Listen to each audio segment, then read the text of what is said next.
Charles Aznavour n'est plus, édition spéciale sur la RTBF.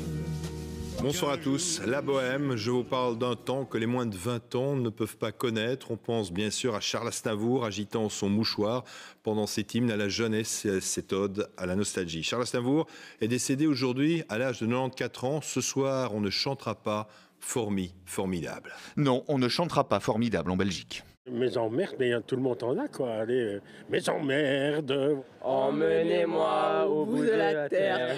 Je voudrais rendre hommage à la mémoire de Charles Aznavour, qui vient de nous quitter et qui incarnait si talentueusement l'appartenance à plusieurs cultures pour le plus grand bénéfice de l'humanité tout entière.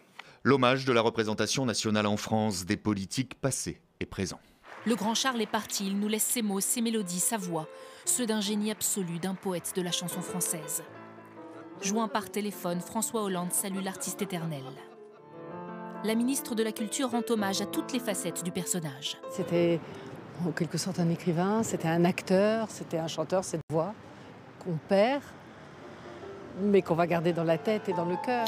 Au village de Mouriès, où il habitait depuis 30 ans, les premiers inconditionnels du chanteur sont venus dès le début de l'après-midi. Et après les politiques, l'hommage des anonymes.